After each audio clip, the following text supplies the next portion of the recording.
Bonjour et bienvenue dans cette nouvelle vidéo Zone Bourse. Alors, je vous parle régulièrement des actifs immatériels des entreprises, des actifs intangibles, tout simplement parce qu'on n'est plus dans l'économie des années 80 où les plus gros conglomérats mondiaux étaient de gros groupes industriels.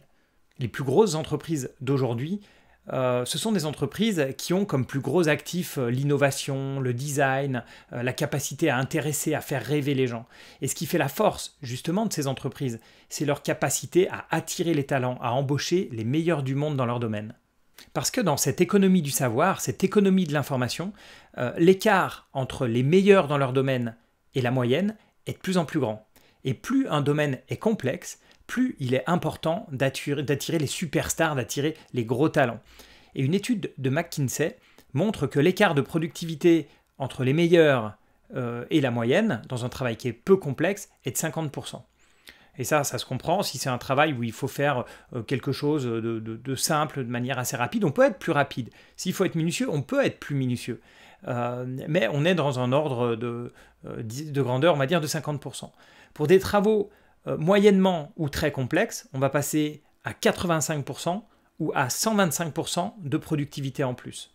Mais quand on passe aux travaux extrêmement complexes, alors on passe à une différence de productivité de 800%. On n'est plus du tout à la même échelle. On peut penser à des domaines très complexes comme l'intelligence artificielle par exemple. Et l'ancien DRH de Google va même plus loin puisqu'il prétend qu'un top ingénieur chez Google peut être 100 fois plus productif qu'un ingénieur moyen. Et chez Netflix, on a un peu la même approche. On explique chez Netflix que pour une tâche standard, les meilleurs vont travailler 2 fois mieux que la moyenne, alors que dans les tâches créatives, les meilleurs vont travailler 10 fois mieux. Et ils expliquent que c'est pour ça qu'il faut absolument créer des équipes avec les meilleurs et attirer les meilleurs. Le petit souci avec ce capital humain, comme on l'appelle parfois, c'est qu'il n'est pas détenu par l'entreprise. Même avec des clauses de non-concurrence, même avec des salaires élevés, un top employé peut toujours partir chez un concurrent. Et quand on demande aux PDG des plus grands groupes mondiaux quelles sont leurs préoccupations externes, alors ils vont citer le risque de récession, les incertitudes sur le commerce international, etc. Mais quand on leur demande leurs préoccupations internes, alors leur première préoccupation, c'est d'attirer et de retenir des talents. Alors, on pourrait penser que les employés ont tendance à rester dans leur secteur d'origine. Mais il y a une étude qui a été faite sur les années 2010 à 2017, grâce au CV disponible en ligne. En gros, on pompe toutes les données de LinkedIn et puis on voit quelle personne est passée chez quelle entreprise, de quelle entreprise à quelle autre dans sa carrière. Et cette étude montre qu'il y a en fait beaucoup de mouvements entre secteurs. Et avec l'influence croissante de la technologie, vous savez, on entend de plus en plus dire que toutes les entreprises sont des entreprises technologiques aujourd'hui, les migrations entre secteurs sont en train de s'accélérer. Et si on zoome sur certaines entreprises, par exemple les géants de la tech, pour voir quels sont les mouvements de personnel entre ces entreprises, on s'aperçoit que l'entreprise qui a le mieux réussi à attirer les talents, c'est Google. Alors, je vous rappelle que ce sont des données entre 2010 et 2017. Et ce n'est pas un hasard, parce que Google a été élu Best Place to Work pendant 6 années consécutives pendant cette période. Et son cours de bourse a été multiplié par 4.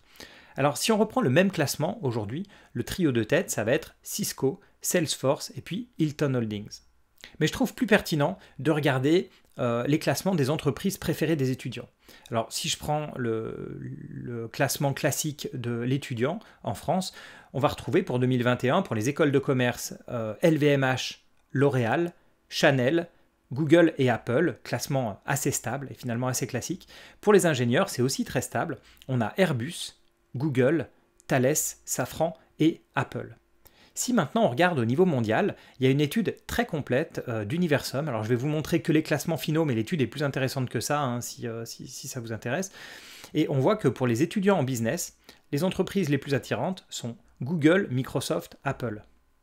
Alors c'est vrai que c'est pas très original. Moi ce qui m'a un peu étonné, c'est que ensuite les cabinets de conseil et puis les banques ont encore la cote, donc c'est exactement comme il y a 20 ans, j'ai envie de dire. Ça reste quand même assez surprenant, voire même bizarre.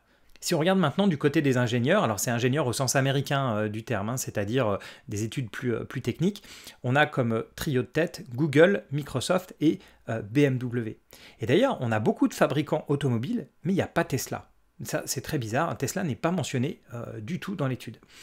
Et pour les étudiants en informatique, cette fois-ci, pas trop de surprises. On a Google, Microsoft, IBM, Apple et Amazon. Alors en fait, je dis sans surprise, mais c'est faux. Parce que oui, les GAFAM sont bien placés, mais pas tous.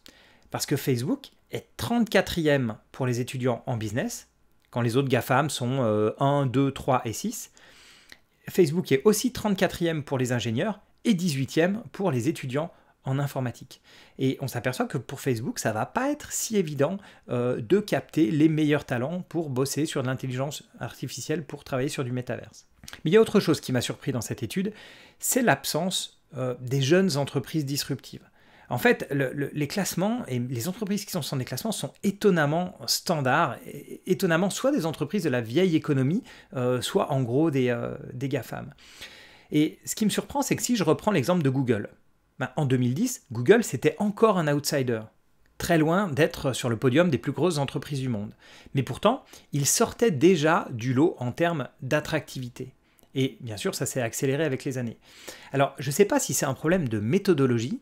Peut-être est-ce qu'on suggérait aux étudiants les noms des entreprises, mais je n'ai pas l'impression que ce soit le cas.